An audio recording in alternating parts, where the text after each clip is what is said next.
My name is Salvador Munoz, and I'm the Associate Director of Public and Programs and Outreach here at Poster House, which is, of course, the first and only museum in the United States dedicated to the art and history of the poster. People usually clap.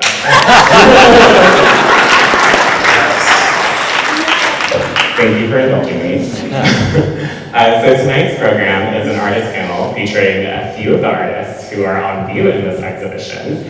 And this is the first of its kind exhibition here at Poster House. And because it's the first of its kind, we're going to do things a little differently. And the panelists are actually going to introduce themselves. Oh. So you don't actually have to listen to me talk very much. I'm actually just going to introduce the curator of the exhibition, RJ Rushmore. More clapping, yes. So for that, you don't need a cue call.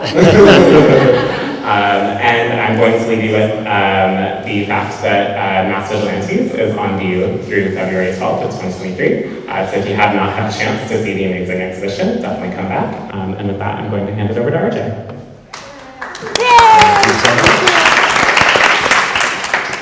Thanks everybody for coming out tonight. A lot of friendly faces, a lot of friends in the crowd. So let's start with introductions.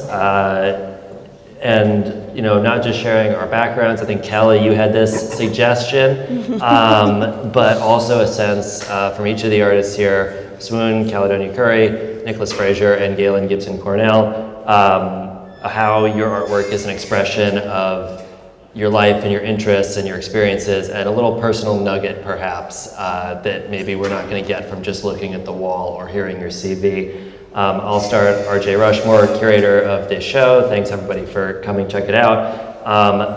Yes, I curated this show. Yes, we're in a museum. I feel fundamentally uncomfortable in 99% of museum spaces. I do not have a museum, I do not have an art history education background. I just took a lot of photos of work by people like Callie and Michael DeFeo, who's in the show as well, really early on as a teenager, and somehow people started giving me opportunities.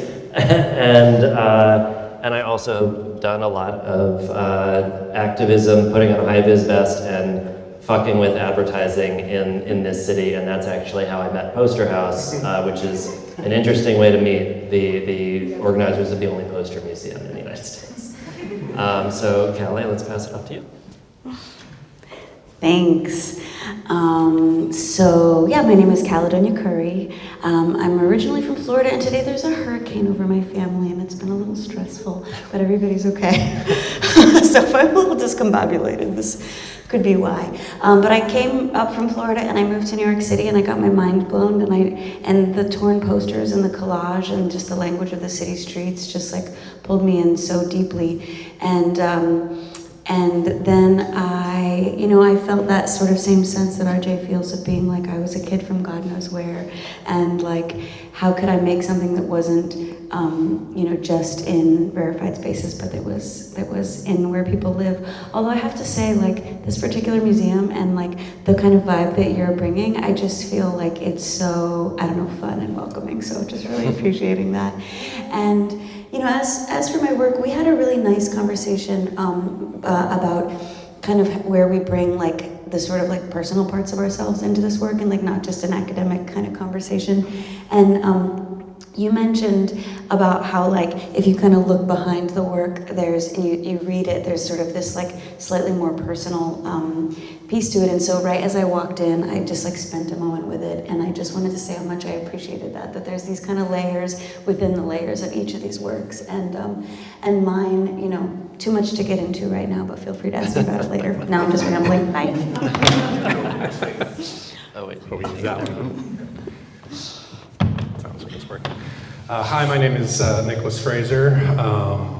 Works that are part of the show are over there to our right, your left, I guess. Anyway. We did have a nice kind of preparatory conversation where we talked about bringing in the personal things, which I think, given the work that I have in this show, it won't be hard because it involves kind of clashing two things that don't really make much sense together. These posters that advertise things that I don't know much about. I just see on the streets every day in my travels with messages that I send to one particular individual who none of us will see, and then just seeing how those two jangle together. And really my larger practice involves a lot more of kind of, not exactly what you do where it's things on wall, but it has a lot of ephemeral, street-specific installations that an exhibition like this doesn't really have a chance to cover. But if you look at my wider practice, that's definitely a part of the kind of thing. It always involves street stuff in some way, whether that's filming the street or doing very ephemeral actions with texts on the street. So I think it all sort of relates to the stuff that it is in the show as well. So I don't know what kind of traditional introduction we should do with ourselves, but I'll just pass it along to you. Sure. Yeah, hi, I'm Galen Gibson-Cornell, based in Philadelphia. And the works that I have in the show are on the back wall behind us that are made from woven street posters. So all pulled down from walls of various cities and then sliced up in my studio and woven together. And actually, I got kind of interested in the poster when I was studying abroad in France, because I grew up in Missouri from a small town where you would never dream of putting a poster up somewhere. And then all of a sudden I started to see posters everywhere, advertising concerts and things. But at the same time, being interested in history, I was looking at an archive in the town in France where I was at, and I found some photographs of when they were the liberation of France from World War II. And there was a picture on Liberation Day where this old lady was ripping down and dumping paint on these propaganda posters that had been, tagged up on walls.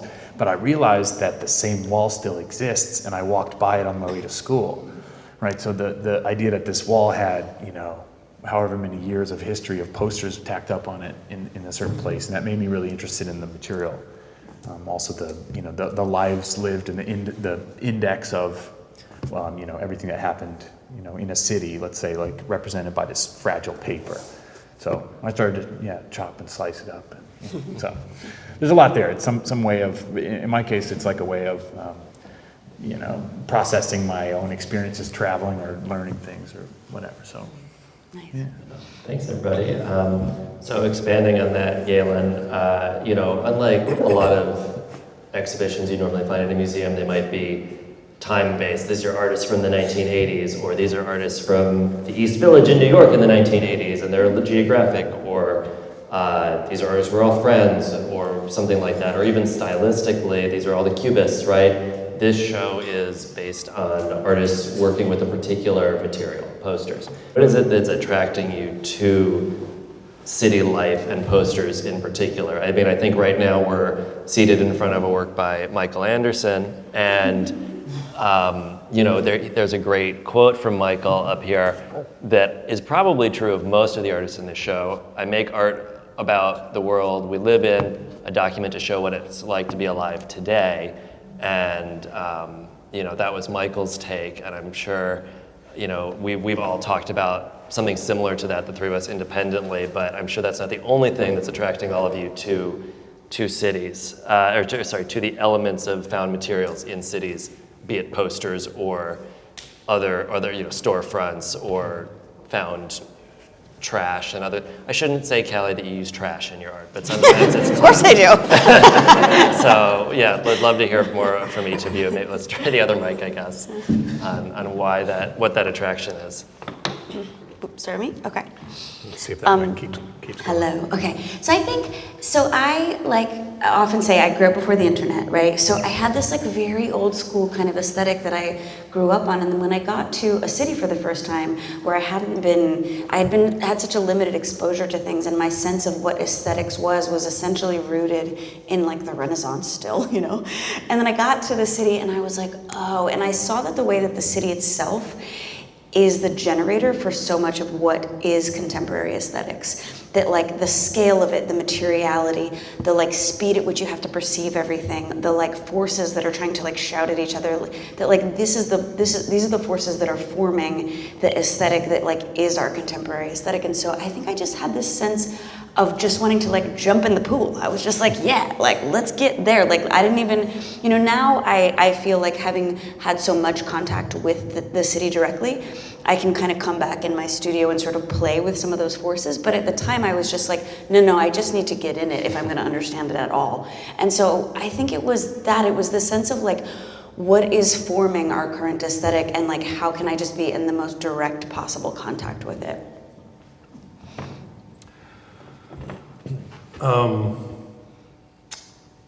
I think in the case of like the works that I have in this show, I'd been observing, I think, stuff on the streets in my commute. Like I'd started this job in 2014 going to Jamaica from the center of Brooklyn and was just seeing these posters.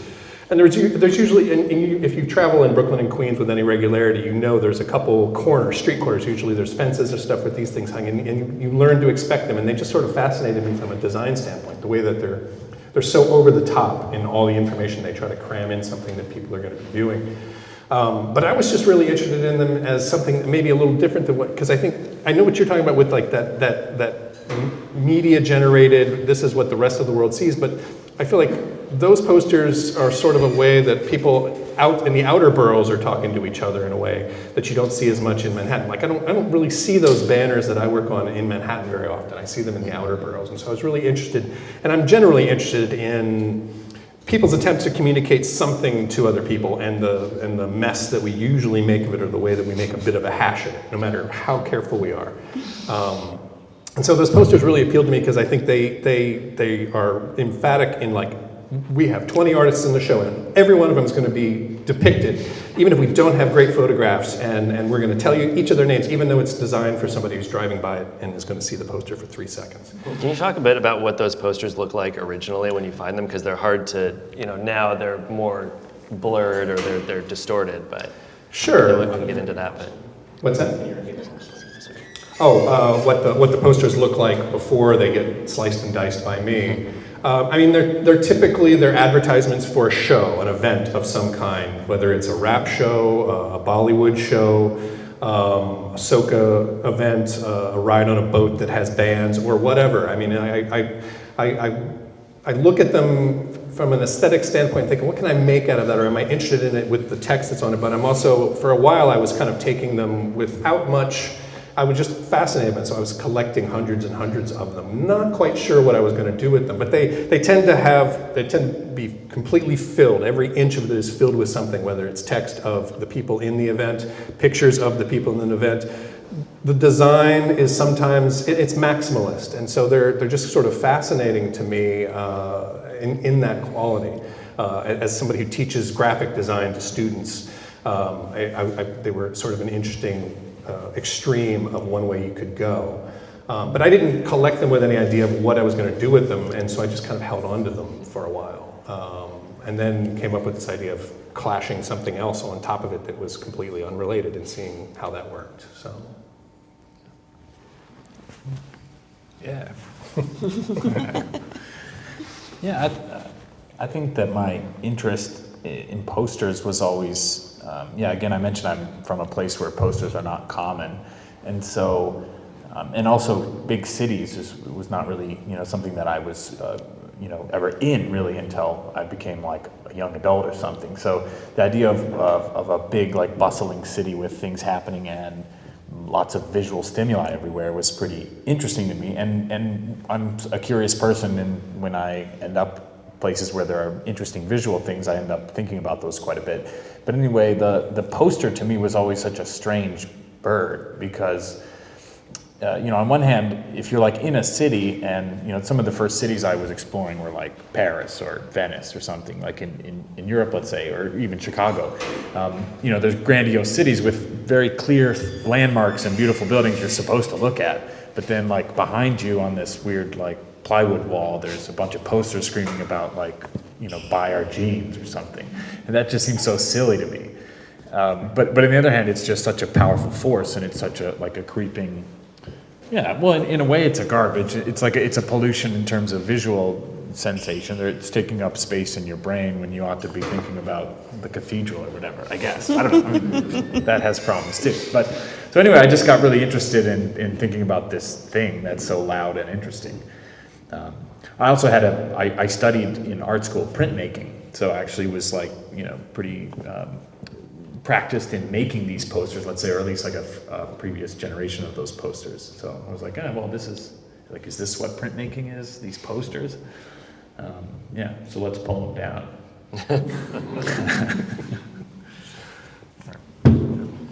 Let's try it.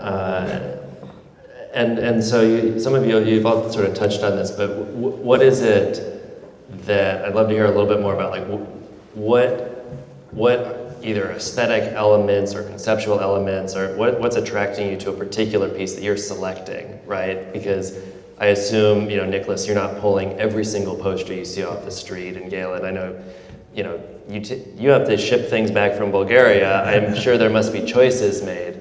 How are y'all selecting that work among everything that could be, you could pick everything, right? Does it matter? I mean, Galen, your work and Nicholas, all three of yours, and some of the posters are so abstracted, but the choice presumably still matters. I'll start because my answer is really short. It's only, I really only have one series of posters that's actually in this and some patterns, but in terms of street posters, I just had this really fun thing where I was in Sao Paulo and my friend was like, we know these guys that make the old school street posters and you gotta see it and it's so beautiful and they'll work with you. And I didn't have time to actually create a design, but I had heard people in Brazil, pardon me, I'm going to botch this pronunciation, but I just heard this phrase. My friend was just talking and he was just saying, "Hoje pode," and I was like, that is so cute. What are you saying? And he goes, "Oh, it means today it's possible." And I was like, no, that's so sweet. And so I just went in there and I was like, what should I write? Okay, let's write "Hoje pode." So that's what it says. That's what those posters are. It's just this kind of run of these posters that are just kind of having a fun day with these guys, and they do these beautiful letterpress and these fades, and it was just so cool to be like, oh my God, these street posters, these people are making this by hand. This is a gorgeous process that's really old school, that's still going up out on the streets. It's not just run off of huge computers. It's not even some toxic plastic billboards. It's just paper and these ink that these guys are doing by hand, and they've been doing it this way for hundreds of years. So mine are just that one series. Sorry, that was a long, short answer. I was like, I'm short. Yeah, you're right there.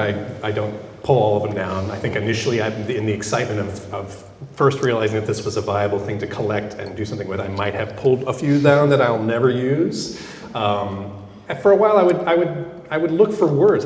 There was a giant bold word on there that somehow connected it, even in a slight way, to something that related to the fact that I'm taking dating site messages that receive no response to them. So anything that had mention of romance or love or relationships. But I also I've done ones that just the color mix of them, once they're sliced and the image itself becomes a little less decipherable, was just visually appealing. And that could mean a poster for a Halloween house that had a bunch of dead impaled zombie heads. Just somehow the browns and colors just worked for what I wanted to put a romantic message on top of that. So. I think I guess the short answer is I grab everything I can, but what I can is limited by let's say, so most posters are glued up with a wheat paste glue. And if it's been well pasted and then it's a dry day and it's on one wall just alone, I'm not going to be able to get it off usually. And then that to me is well, it's not for you today. But some days when it's damp or somebody was lazy with the glue or whatever, then I can peel those posters. And those ones I'm there until I get those posters. But I think it's also, I'm always just fascinated by the serendipity of things anyway. I mean, let's say I go to New York, I live in Philadelphia, so I would make a day trip to New York, and there's only so many street corners I'm going to happen across regardless, and so there's some element of chance in what I'm going to run into.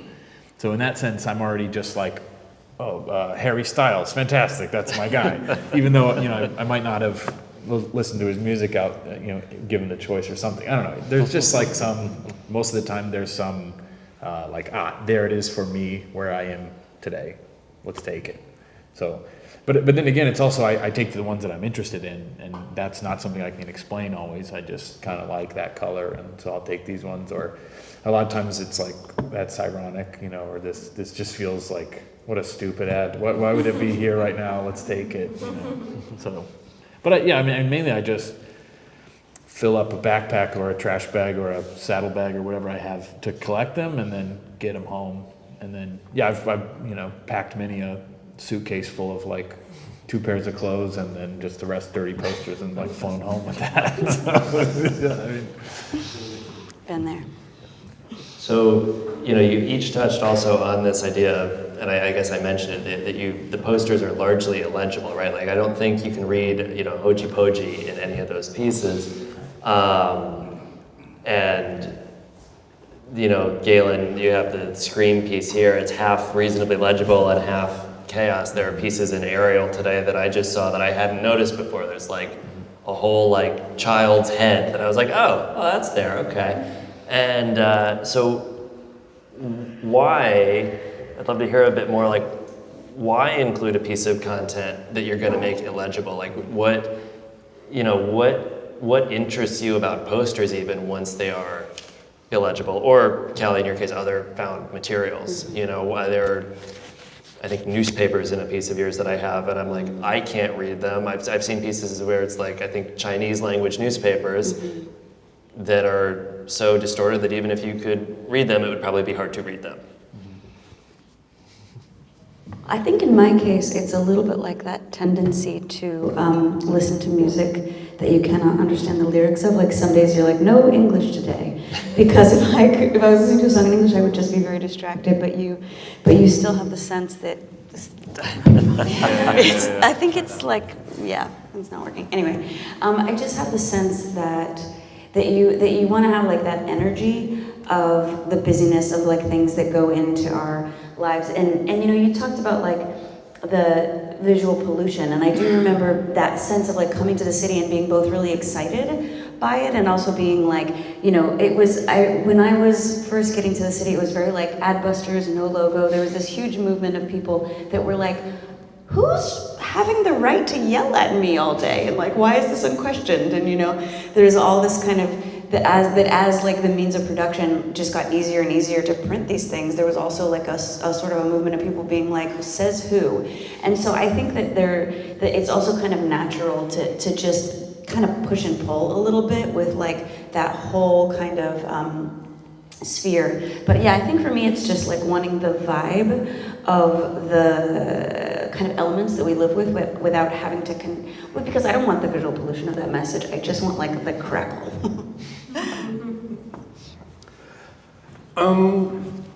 I mean, that's something that I even within this one series, and I've been making these, I'd say, since about 2016, so 6 or 8 years.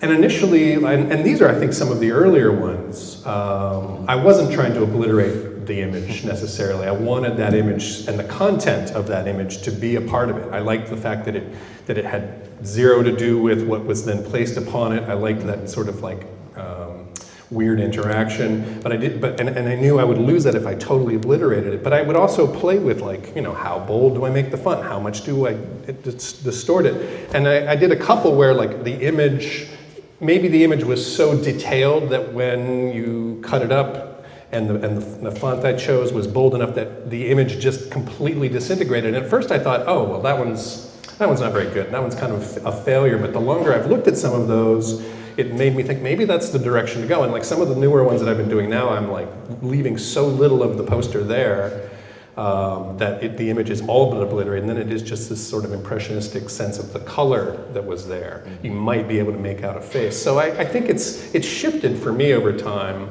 where the content of the poster was really important, and now it's more like it's about responding to some of the aesthetic things that you just can't help but be attracted to or revolted by, depending on what mood you're in and what it is when you're out on the street. Yeah. I think that, to me, the task of the poster, right, is a quick communication, a real seamless transmission of information, kind of like I somebody explained to me that how like a radio frequency works is that there's a signal, but then the crackling and the interruption in that signal is the noise. And I always thought about my work in that way, that I'm just pretty interested in the noise. Because the signal is, again, it's like something we didn't ask for on the street, or it's someone else's end, let's say. And so the idea that that there are all kinds of noise that would happen organically already, like me traveling to another country where I don't speak the language, or even a different alphabet or something. There's already noise in the sense that I can't read the poster. I'm probably not going to go to that concert if I'm just traveling. I'm not going to vote if it's a political ad. You know, like in some ways, like that poster was never meant for me in a sense. But on the other hand, like the being paper and being cheap paper and being glued up on the street where there's wind and sun and rain, those are all elements that are just, damaging the semiotic possibility of the poster. And so I kind of like, in keeping with that idea, just ended up doing much more of that myself. So in some ways, I feel like I'm impeding further impeding the communicative possibility of the poster by cutting it up. So I think that's like pretty essential to what I'm doing, is just not allowing it to say what it wants to say, but instead, saying kind of nothing, like, scrambling the alphabet a bit.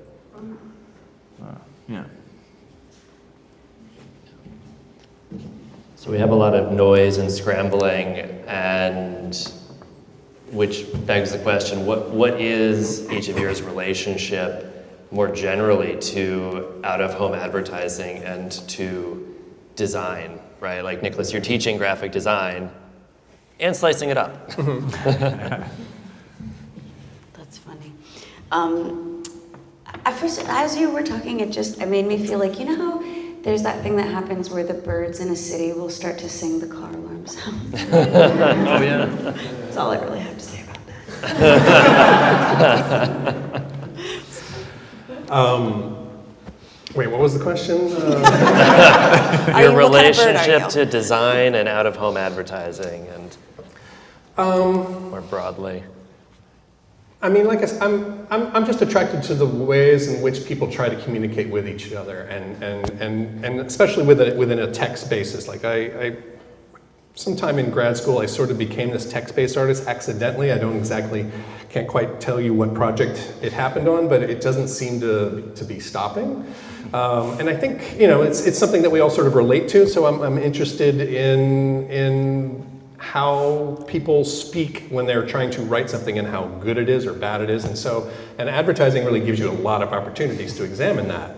We're inundated with it. So I think I'm interested in where you can take that and how you can manipulate it, kind of the way you're talking about, and how you can kind of leave some of that message, but then add your own content to it, and then change it ever so slightly, or veer it off in a slightly different direction. So. Yeah,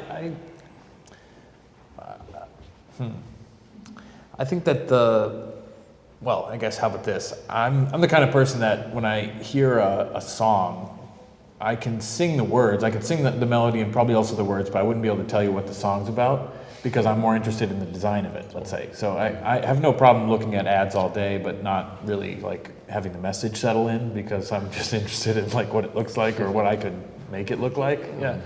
So I guess that's how I relate to the advertisements, is I just like refuse to, I become an impermeable surface or something. But then, and I guess what I'm ending up doing is just scrambling the design and remaking it, let's say. So, I think I'm just like a petulant child in the in the design for all that ripping.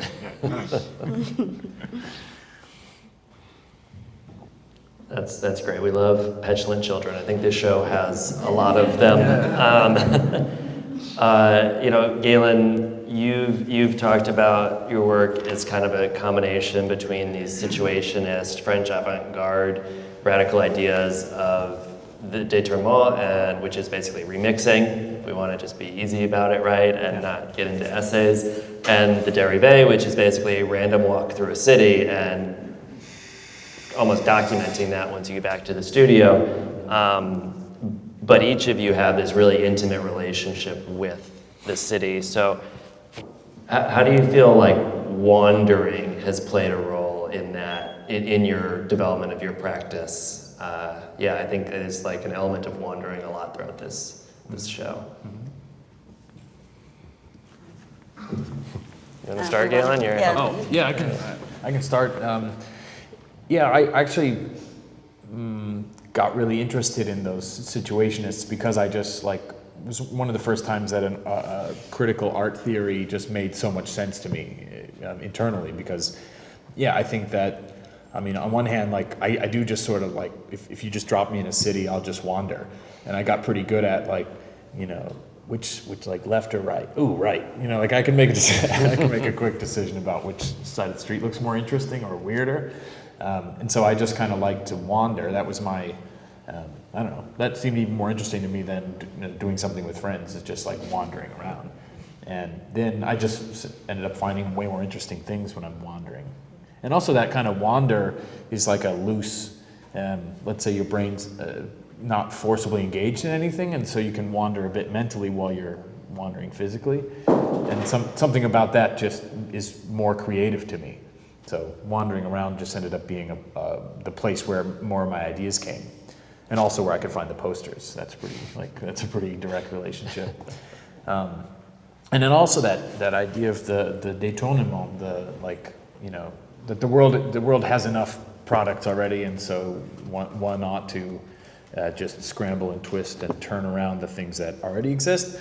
That ended up being much more interesting to me when I was making my work, because, well, growing, in school, I was trying very hard to make very accurate drawings and being very academic with my artwork, and that seemed very interesting to me until I realized that that didn't mean much to anybody else. And also I couldn't do better than some other people in masters and things. So I started to instead think of myself as less of a generator and more of an editor. Because then, well, these works, I can always dodge the question of why'd you do that, by just saying, well, I had this thing and I turned it this way, and, So it's some way of having a more interesting conversation about the work, is that I could just say, well, I twisted it up, it wasn't I didn't dream of this ahead of time, it was just something that I arrived at. And so to me, that just feels more natural to me.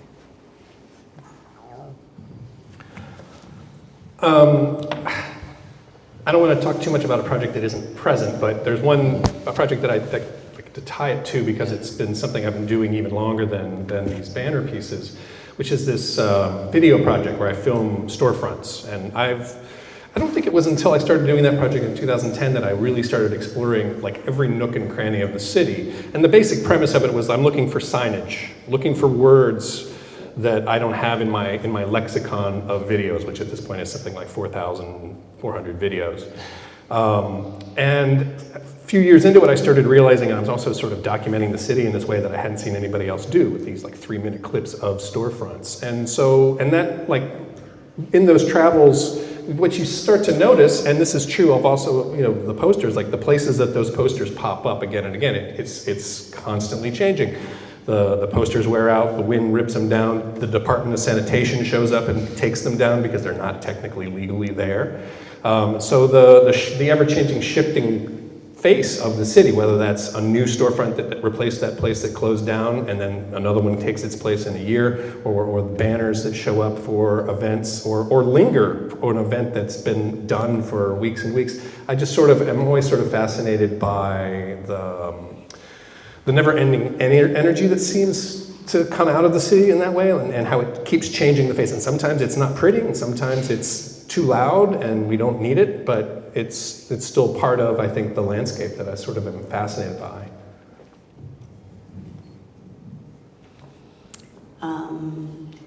Wandering, yeah. So the first city that I ever went to, I was an exchange student in Prague when I was 17, and I just lost my mind. If you can imagine being from Daytona Beach, Florida, and that's the only reference you have, and then you're just dropped in Prague in the mid-90s, and I was and I would just skip school every day and just wander for the entire day. And coffee was a psychedelic for me at that time, because I was new to drinking it. So I would just drink coffee and just trip out and just be this city is the most incredible thing. And then I moved to New York and had like a not dissimilar experience, and it reminds me that I don't do that anymore, like at all. I'm like, I run or I bike or I go somewhere, like I never am like, let me just like go on, like almost never. So thanks for that reminder. You know, and I think like there's two of the pieces that I have here that are kind of almost like from that era. One is a picture, is like a portrait of buildings being built and construction in process, which I just was like watching across the street from my house the other day, and they're lifting these beams. It was like looking so incredible and dangerous, and just like having so much respect for the folks that are up there doing that. And then the other is the portrait of the street sweeper, which is again just like this person that's just like that, like fundamental to the city. Like nobody else is like making the city happen in the way that like these folks that are like, I'm the person pushing this massive cart, like dealing with the kind of comings and goings of like everything that makes up the city, and how just kind of like if you love a city and are fascinated with it, you're also you're like, who's building it, who's making it run, and like just how that, I don't know, just how it is beautiful and kind of awesome that we're all doing this together. And some people like really, you know, engaged more specifically than others. And so I think like those portraits were kind of just me like just seeing the city and just kind of being in awe of it, and letting that kind of become part of the work. Oh, there we go. You seem to have the touch with this. I sort of figured it out, but I figured you'd have a story about wandering. Yes. So I think we are nearing the time for opening up to Q&A. Yes, great. I have my times more or less right. So I want to end one last question from me. You know, we're here in a building that is dedicated to, quote, preserving the impact, culture, and design of posters. So all of us here tonight in our own ways are walking this fine line between preserving this material, obscuring it, modifying it, relying on that media, but also creating something new. You know, Galen, I know you're a big fan of Jacques, who's throughout this show, who made very few modifications to his work. And Nicholas, there's, you know, these posters that you have, I don't think they would be exhibited in this museum if you hadn't intervened in them. Maybe Angelina will disagree with me, but those are not the usual poster house banners. She's shaking her head. No, they would not be exhibited without Nicholas's intervention. So I'm curious, and this is a selfish question to ask, how you all think about exhibiting these destroyed, quote unquote, posters in a museum with that focus. So thanks for being a part of this show, and why the hell did you do it? Who wants to start? I can do it, yeah. You know Boris Groys, the like a kind of a contemporary philosopher, sort of.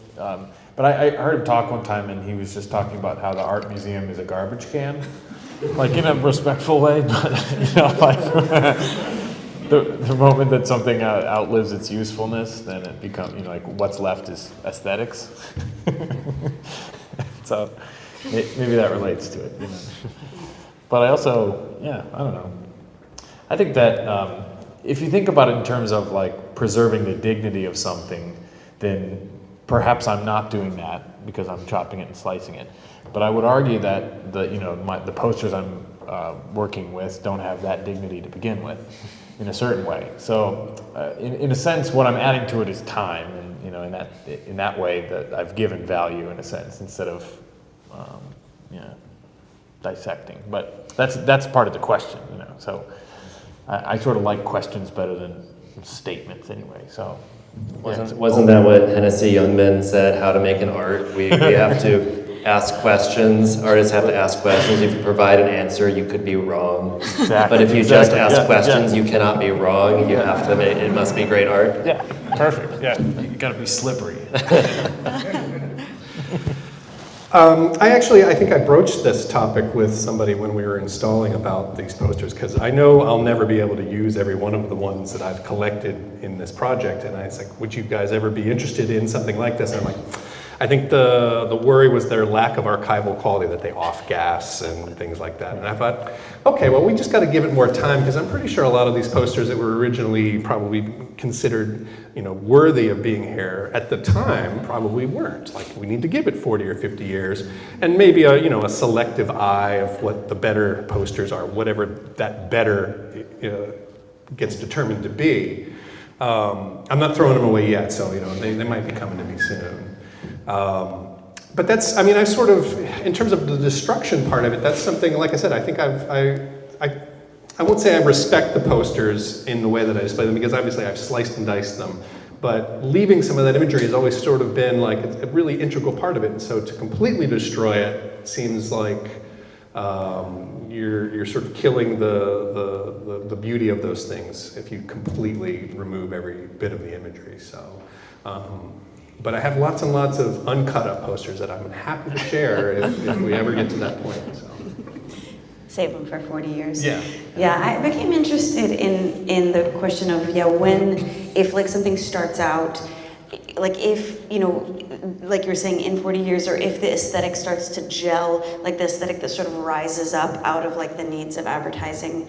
And then I feel like I don't really have an answer to this question, but it just popped into my head to say that we talked about earlier, is like, I remember like when I was in Prague as a teen and like learning about Alfons Mucha and how he actually started out doing street posters, and his street posters like rocked the street in this way, and everybody was like, oh my God, what is that? And I remember like reading about that as a teen and just being like, that's so cool, and like loving that style, and that was, he was an advertiser, he was like cigarette advertisements and stuff, right? But like somehow it was there's something about this necessity to communicate which can carry like a very clear note. And so I think that even just the work itself, the portraits themselves, were kind of informed by that, like what is the clear note that like is carried through, that you want to communicate with people like out on the street and kind of reflect back the city. And so I don't know, I sort of lost the thread of your question, but I do feel that like throughout the whole of my work has been this influence of the kind of that conversation. Cool. Should we open it up? Salvador, do you have an extra mic? Are we going to pass one around, or what do we want to do? If you could repeat the question. That works too. That'd be great. Cool. Any questions in the audience? Yeah, Julia? I have a question about the taking of the posters. Like, is it an important part of your process that you be seen or not seen or have conversations, or you guys just at Blick, like this is just the art supply? So is it important for people to see or not see you taking the posters? And I think, Callie, this can extend maybe to when you were putting up posters, perhaps.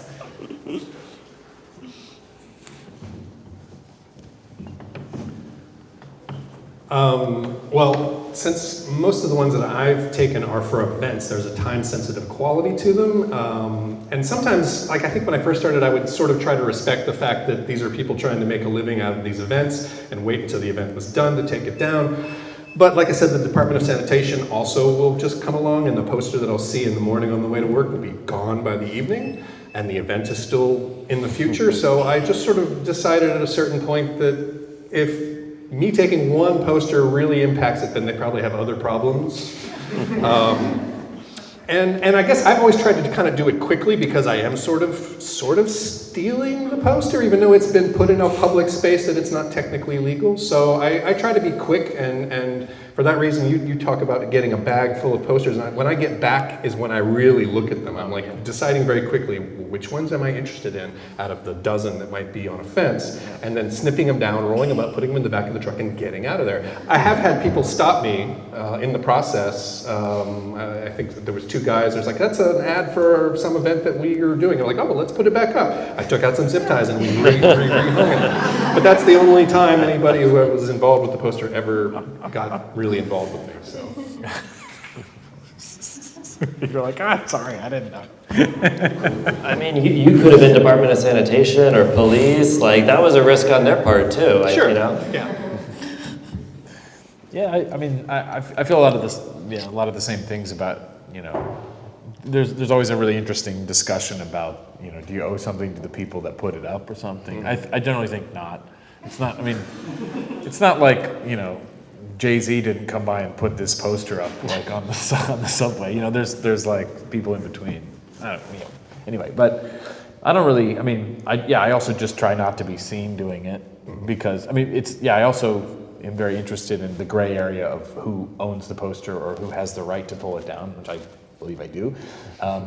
Because in a sense, like maybe I'm cleaning, right? Like that's a very interesting discussion that I'm always thinking about, but I just generally try not to be seen because it doesn't, it can't help exactly. But I did, just the one thing I was thinking about is that I did one time, I befriended somebody whose job it was to go paste up all the posters. And so sometimes I would just, he would just give me stacks of them. And that was pretty cool. It's like when you have a paper route that you're just supposed to come back without them, So he was like, here you go. It's like, I'll take those. So yeah, I guess I would be happy being totally invisible doing it. I don't consider myself my visibility in the street doesn't matter to me, so. Yeah, even though this work doesn't include that, we used to steal subway ads all the time and reconfigure them. And I think at the time, we just felt then we were like, oh, it's these these huge multinational corporations. I don't know if the street posters and the event posters are different, but when it was the Citibank ad on the subway, we were just like, yeah, no, fuck off. And so we would just steal them, but we would try to be invisible because. Obviously, and then we would flip them around, draw them, and just put them back that way. Just kind of use them. Yeah, we were just at Blick essentially at that point. Yeah. That's really funny. I didn't know that that's how you use those posters, and I don't know if you noticed this, Callie, because I know you just saw this show for the first time. But your longtime assistant, that's how she did those three. Is they're the back of posters. Right. So Caroline Caldwell is Callie's longtime assistant on and off. And anyways, so it's a whole big family here. Definitely. And I'll just add to that when I've done, 100 or 200 ad removals, ad takeovers, put up art, similar sort of thing, I do it in broad daylight, but I wear a high-vis orange vest and it makes me invisible, right? So doing it at night, I'd actually be way more conspicuous than if I'm in the middle of the day and I look like the employee. I've had people come up to me and ask me, can I get a job doing this? So I'm invisible, but I'm actually invisible by being super visible, which is something I learned from Leanne Reed and Brad Downey, some early 2000s street artists from here in New York that I'm sure many folks here know. So I stole that from them. I was just telling this to Molly Crabapple last night. My other secret is this belt. Everybody always thinks I work anywhere I go, like Home Depot, where I am. People are like, where's the brooms? I'm like, I don't know. But it also makes you, when you're out doing a poster replacement, then everyone just thinks you should be there. Oh, who's that? Yeah, if any more questions out there? Yeah. This wasn't a question, a response to something Galen said. I'm an art director at Columbia Records, and a lot of what we do is we make posters. Well, something.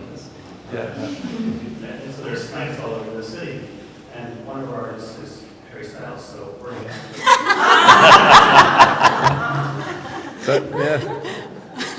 So don't admit to things when you don't know who's in the room, Galen. He's like, JK. Well, one of my, I actually made an artwork out of Harry Styles posters.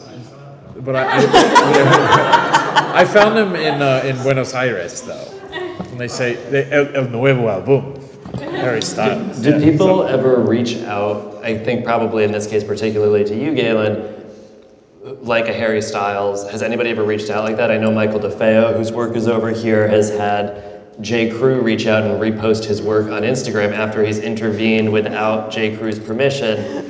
And I think that turned into a capsule collection at J. Crew, so good choice, Michael. Have you ever had anything like that where Wu-Tang Clan comes and is like, you did a cool Wu-Tang poster? No, I would love that. So if you can facilitate that, I'd be grateful. No, that's always my dream, kind of. It happened on a lower level. I found some posters in Berlin that were for a kind of an up and coming music act, and they found me on Instagram and were like, "This is awesome! Can we use this image somehow?" They just reposted it or something.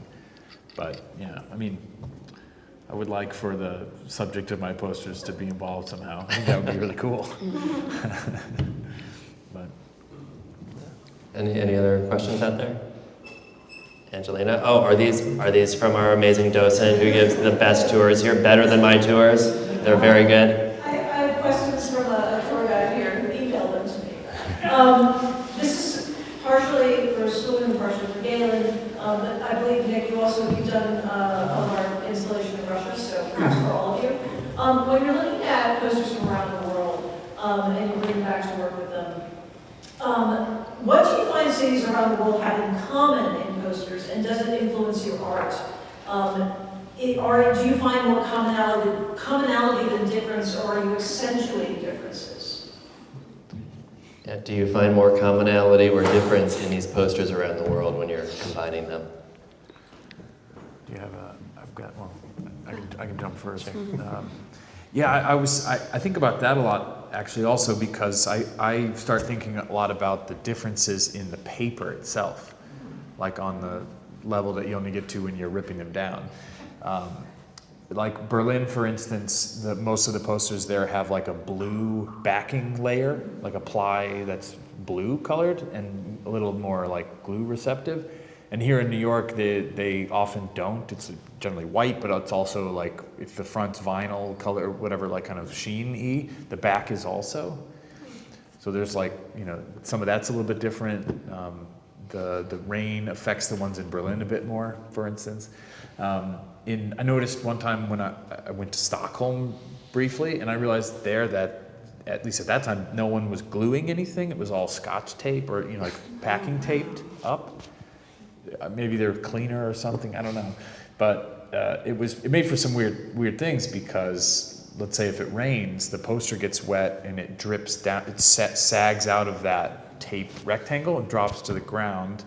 And then you have like a ghost rectangle, which is kind of a beautiful abstraction on the wall, and then a wet poster on the ground. Like a weird, that's pretty interesting. Or, I don't know, like, actually Callie was talking about like hand block printed or ones in South America, and I noticed that also in Argentina, that's a huge difference. Like you would never find like large scale hand printed posters, let's say in New York. It'd just be too expensive or something. Or, unless it's a deliberate move. That changes drastically, like, But I also think that there are big differences, I think cultural things bleed into the posters, obviously. So I'd say in most cases it's about the differences for me, although it's a global phenomenon also,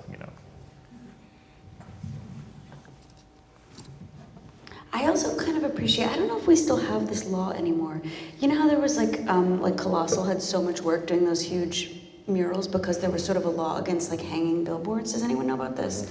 It feels like that might be over because I'm seeing a lot more. I think we just didn't enforce that law. Oh, it just kind of stopped. I really appreciated that. And you were like, you're seeing these people working in paint. Oh, is it? Yeah. And it felt like one of those things that was sort of an artifact of like some zoning where you were like, this is like this moment where you preserve a little bit of this like art, this sort of craftsmanship and artisanship that felt kind of specific to New York in a way. I think we probably have time for like one more question. Yeah.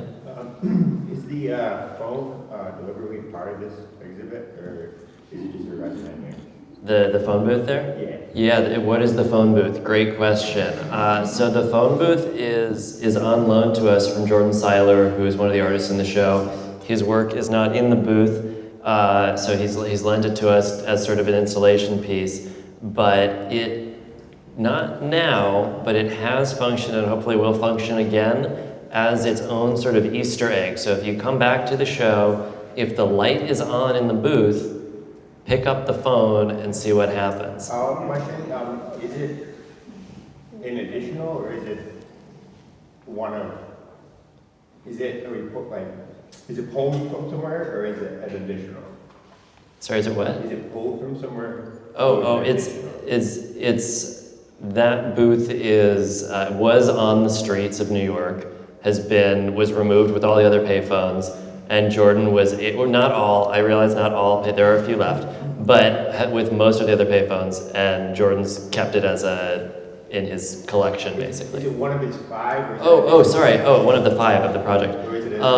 It's I believe this is a 6th. So there are other payphones that Jordan has installed. This is the Easter egg. I'm letting it reveal a little bit now, but there are other payphones around New York City that Jordan has installed, and when you pick up that phone, it calls the other phones.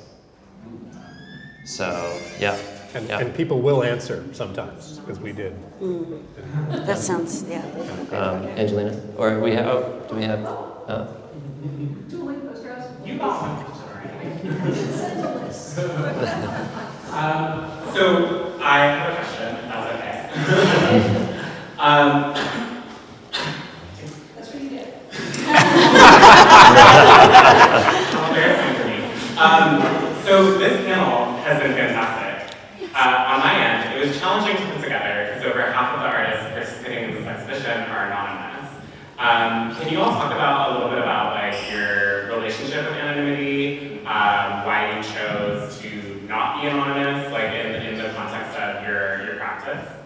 That's a good one. Relationship with anonymity. That is a big part of the show. Yeah. I was anonymous at first. And it was partly because I was just doing really actively illegal stuff. Like we were, huge billboards, subway ads, like, and then just tons of street pasting. And yeah, it was just illegal. And so, at first I wasn't signing at all. And then I slowly kind of was like, I do want to have an identity. And then it was also like, I think probably most visual artists, like we just like make stuff alone in a room a lot of the time. And so like secretly we're very shy. And so it's like nice to have an alter ego to kind of hide behind. And so I think anonymity functions in a bunch of ways. But for me personally, I found that like the longer I worked, the more that like who I am as a human being and my ability to be like, hi human, like look you in the eye is like became more and more important to me. And so I started to drop my anonymity. And I just started to feel like I started to get a sense of what things got prosecuted more heavily and what didn't. and I realized that what I was doing was like sort of slipping between the cracks. And somebody like Shepard Fairey, who hit like 1,000 light posts in New York City, that the city itself was like, oh, we're gonna get you. Whereas when it's like a decaying we paste on like a side of a whatever, like it's like there's not that level of organization to be like, we tracked every single thing that you did. Or anyway, it just didn't turn out like the specific thing I was doing, I didn't feel like I was under as much scrutiny. And so I just slowly was like, I think I'm gonna try this.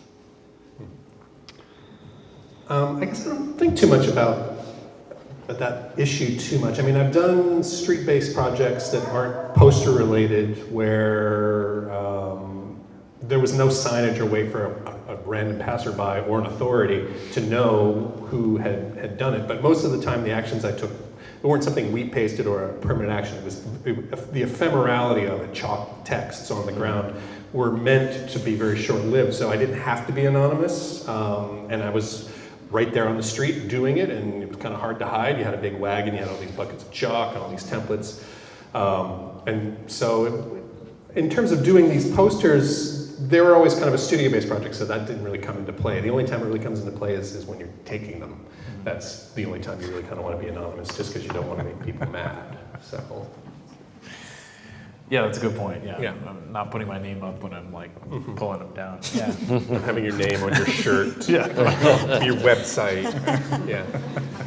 But you are both stealing these, and I think we all agree that you have a right to do so. We would argue we all have a right to do so, and maybe the posters and banners were put up illegally in the first place. But again, take Michael DeFeo, who was taking down pieces and putting them up from bus shelters that was paid advertising that is there legally. And J. Crew's reaching out. Harry Styles could reach out to you. You could be in trouble tonight, Galen. I don't know. Well, yeah, I don't know. I never really. Well, the reason I've thought about it at all is that occasionally I like made some weavings and put them back up on the street, and in those moments I was pretty interested in not being, being anonymous in that case. And so, but apart from that, I've always just been interested in like having a career as a fine artist, and so in that case, I'd like to attach my name to things. That's about it. That's a very valid reason, I think. Yeah. I mean, one of the things that comes up, like in that in that video project that I mentioned, I'm standing on the street with a camera, and there's a sort of inherent aggressiveness when you set up a camera across from somebody's store and you start taking pictures. And most people don't care. You're invisible, like you said. You don't even need that vest most of the time. But I've taken it as an approach, like if anybody has a question about what I'm up to, and this applies to any project that I'm doing on the street, I'll stop and tell them exactly what I'm doing, because I don't really feel like I have anything to hide. Yeah. I'm not doing anything truly destructive. I'm not doing anything that requires me to hide it. I've occasionally had people have a problem, or have an authority figure that had a problem, and then you just, I'm going to leave, and you're going to call the police, and I bet you I'll be gone before they get here, is the approach that you usually take. So. On that note, I think we're about at time. I don't know if Salvador, you had any closing comments, but thank you all for coming out. This was really great, and it's good to chat with all of you.